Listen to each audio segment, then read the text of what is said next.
Merci, Madame la députée. Nous allons maintenant procéder au troisième et dernier débat qui portera sur une question adressée par Monsieur le député d'Hochelaga-Maisonneuve à Madame la ministre de la Famille concernant l'impact de la pénurie de places en CPE sur les familles du Québec. Monsieur le député, je vous cède la parole pour une durée de 5 minutes. Merci, Madame la Présidente. J'aimerais commencer mon intervention en saluant tous les travailleurs et travailleuses du réseau des CPE qui ont été en grève aujourd'hui, qui le seront également demain. Je sais que vous êtes très motivés et on vous soutient ici. Vous n'êtes pas seul à l'Assemblée nationale. Je veux lire un extrait d'un témoignage qui a beaucoup circulé sur les réseaux sociaux hier et avant-hier. C'est Marie-Noël. Marie-Noël est une éducatrice dans un CPE de la région de Sherbrooke. Et je vous lis un extrait de son témoignage qu'elle a publié sur Facebook. Elle dit « J'adore mon nouveau travail, le plus beau métier du monde, évidemment, mais mettons que je n'ai pas choisi ce travail pour les conditions salariales. Et c'est probablement ça le cœur du problème. On choisit cette profession parce qu'on travaille avec notre cœur et nos tripes. Malheureusement, ce n'est pas le cœur qui paye les factures et l'amour des enfants n'est pas suffisant pour payer mon loyer. » Et elle continue en disant « Mon salaire actuel, 18,50 de l'heure. » Madame la Présidente, le salaire minimum, le 1er mai prochain, ça arrive bientôt, dans quelques semaines, il va être monté à 16,10 au Québec. Salaire minimum à 16,10 et une éducatrice dans CPE à 18,50. C'est une différence de 2,40 $, Madame la Présidente. C'est quand même quelque chose, là. On confie les enfants de la nation à des personnes de qualité et de cœur et on leur offre à peine 2,40 $ de plus que le salaire minimum. Elle calculait, Madame Marie-Noël, en fonction des chiffres de l'IRIS, de l'Institut de recherche et d'information socio-économique, que pour avril 24, elle était, avec son salaire, donc à 18,50 $, 7 000 $ en deçà de ce que devrait être un revenu décent. Donc, elle est dans une zone de pauvreté. Elle travaille à temps plein à 18,50 $ et elle est dans la région de Sherbrooke, avec les calculs de l'IRIS, en deçà de la zone de pauvreté. C'est quand même assez hallucinant. Je croisais sur une ligne de piquetage aussi hier dans ma circonscription Noémie, qui est une ancienne éducatrice d'un CPE, qui a fait la migration vers un service de garde scolaire. Elle était dans un CPE à l'échelon 4. Elle ne s'est pas fait reconnaître son expérience en allant dans un service de garde scolaire, qui commence donc à l'échelon 1. Et il y a 7 $ de différence, Madame la Présidente, entre ces deux réalités-là. C'est quand même hallucinant qu'on n'est pas capable d'offrir des salaires décents pour le joyau national qu'est le réseau des CPE au Québec. Moi, ça m'inquiète grandement. Je sais qu'il y en a plusieurs. J'en connais personnellement beaucoup d'éducatrices qui ont fait le transfert des CPE vers les services de garde en milieu scolaire parce qu'évidemment, la dernière négo du Front commun a eu certains succès. Là, j'espère qu'il y aura quelque chose qui va être mis sur la table dans le sens du monde pour niveler ça et qu'on n'ait pas cette perte d'éducatrices du réseau de CPE, parce que sinon, donner à Pierre et retirer à Paul, je veux dire, on ne sera pas plus avancé à la fin de la journée. Ça, c'est extrêmement inquiétant, Madame la Présidente, et j'attends toujours un sursaut du gouvernement, un sursaut de la ministre sur ce dossier-là. Autre aspect, l'aspect féministe, on n'en a pas assez à parler, puis je reviens donc à l'extrait de Marie-Noël, de son témoignage, un beau paragraphe que je vous lis. Si de plus en plus d'éducatrices quittent le réseau, si de moins en moins de places sont disponibles en service de garde, qui seront les premières personnes touchées? Les mamans, les futures mamans. Oui, des papas aussi, mais ça reste que ce sont surtout des mamans qui font ce choix, ou plutôt ce faux choix, car quand il n'y a plus de place dans la liste de la place 0,5 ans, je n'appelle plus ça faire le choix de rester à la maison avec des enfants. Je faisais référence dans ma question plutôt, Madame la Présidente, d'une grosse recherche, Ma place au travail, qui est l'organisme que tout le monde connaît, là, qui s'appelle « Études socio-économiques des impacts de la pénurie de places en services de garde sur les familles au Québec ». C'était publié ce matin. Il y a eu quelques entrevues de sa présidente. À la page 11 ici, c'est assez hallucinant, là. Inégalité dans les prises de congés supplémentaires parentales. Parents ayant dû prendre un congé supplémentaire à la suite du congé parental selon le genre. Chez les femmes, 63 %. 63 % des femmes ont pris un congé supplémentaire post-congé parental. C'est beaucoup. C'est une large majorité. Chez les hommes, 15 % Ça ne peut pas fonctionner comme ça. On est en train de faire des pas de recul géants, malheureusement, en matière d'égalité des genres au Québec. Le gouvernement le sait que le CPE, les garderies de manière en générale, c'est l'instrument, c'est un levier, c'est une politique féministe d'avoir construit de l'RQAP d'une part et des CPE solides de l'autre. Et je m'attends du gouvernement qu'il y ait encore une fois un sursaut de lucidité. Parce que les impacts professionnels sont légion.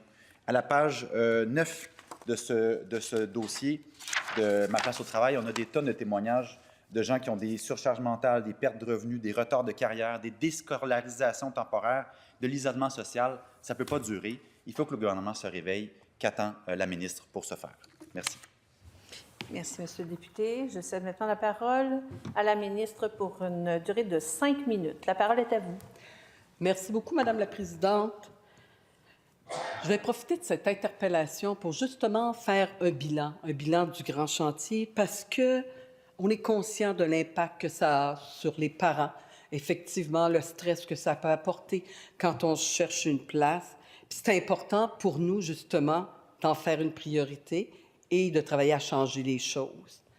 Alors, il faut se rappeler d'où on part, pour savoir où on va. Dans ce cas-là, effectivement, un réseau qui a été négligé pendant des décennies, où il n'y avait à peu près pas de création de places subventionnées. Puis c'était un grand besoin, puis c'était une demande de la part des familles. Alors, à la fin 2021, on a décidé de mettre en place le grand chantier. Alors, à ce moment-là, il y avait 283 000 places pour l'ensemble du réseau. Aujourd'hui, au mois d'avril, presque au printemps, on l'espère en tout cas, c'est 310 000 places qui sont offertes aux familles du Québec. Donc, il y a eu là un travail important, un travail où il a fallu faire les choses différemment pour réussir justement à développer des places rapidement pour répondre aux besoins des familles. On a mis en place un bureau d'accélération des projets pour débloquer quand il y avait des choses qui accrochaient. Ça a créé plus de 3 000 places. On a mis des projets en entreprise, en communauté, pour répondre aux différents besoins, où on peut avoir des plus petits services de garde. 2300 places ont été créées dans les derniers mois. Des places immédiates pour les poupons, c'est ce qui est le plus demandé dans nos familles, d'avoir des places pour les poupons. Alors, quand il y avait des espaces, en quelques semaines, on pouvait ouvrir des places de poupons supplémentaires. On a converti aussi près de 10 000 places pour avoir une meilleure équité pour les familles. En date du 31 mars, donc c'est 30 000 nouvelles places subventionnées qui ont été ajoutées au réseau. Alors ça, c'est des familles qui ont eu accès à des services de garde subventionnés. Il en reste encore 15 000 en réalisation. Le travail n'est pas fini. Mais si on ajoute les 10 000 conversions, c'est 40 000 familles aujourd'hui, un peu plus de 3 ans plus tard, qui ont accès à des services de garde subventionnés. Parce que justement, on comprend l'impact que ça a sur les familles québécoises. On a un réseau de services de garde qui est diversifié, qui est de qualité pour tous les enfants du Québec. On peut en être fier. D'ailleurs, il est cité en exemple. Même le Canada s'en sert comme modèle pour l'appliquer à l'ensemble canadien. Pour moi, Madame la Présidente, les 110 000 enfants que l'on retrouve dans les CPE au Québec, avec les 21 000 éducatrices, ils offrent à nos familles des services essentiels. Pour moi, Madame la Présidente, les 72 000 enfants qui sont en milieu familial, en communauté, en entreprise, avec leurs 12 000 éducatrices formées, elles sont précieuses et importantes pour nos familles. Les 67 000 enfants qu'on retrouve dans nos garderies subventionnées sous la bienveillance de 11 000 éducatrices, elles ont une valeur inestimable pour nos familles. Nos 59 000 enfants qui sont sous la bienveillance de 5 900 éducatrices dans les milieux de garderies privées, elles font un travail tout aussi valable pour les familles québécoises. Pour moi, la diversification de ce grand réseau, il est important. Ça donne le choix aux familles. Ça leur donne un choix et on est fiers de développer ces places. Mais le travail ne finit pas là. Il y a encore effectivement trop de familles qui attendent pour avoir des places. Donc, on va continuer justement à travailler avec les gens sur le terrain, les éducatrices, nos gestionnaires, toutes les équipes des services de garde éducatifs à l'enfance pour continuer à soutenir nos familles. Parce que ça donne des résultats, on l'a vu, 30 000 places dans 3 ans. Ça a pris 3 mandats à nos précédents pour pouvoir faire le même nombre de places. Alors, on va continuer à travailler fort pour nos familles. Il reste encore 15 000 places en réalisation.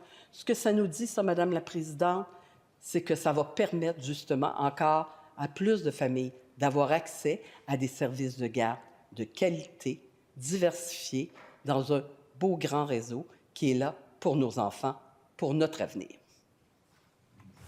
Merci, Madame la ministre. Je cède maintenant la parole au député en lui rappelant pour un droit de réplique de 2 minutes.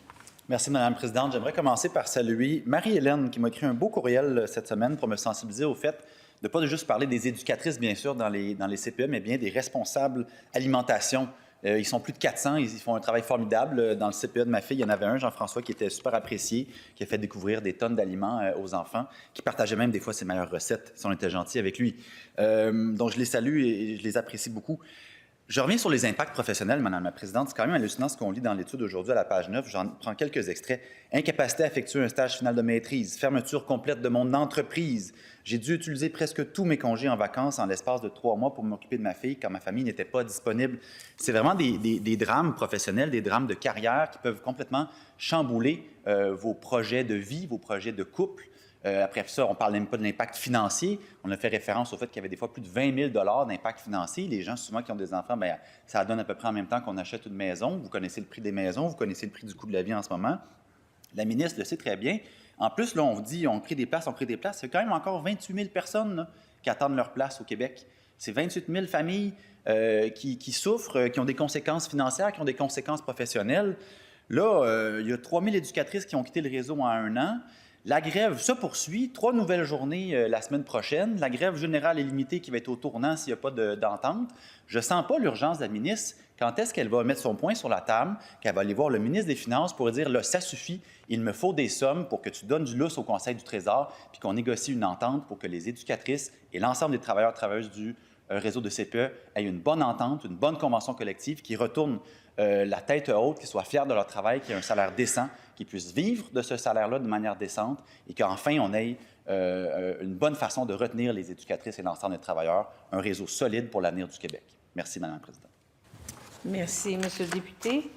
Ceci met fin au débat de fin de séance. Compte tenu de l'heure, les travaux sont ajournés au mercredi 9 avril 2025 à 9h40. Merci tout le monde.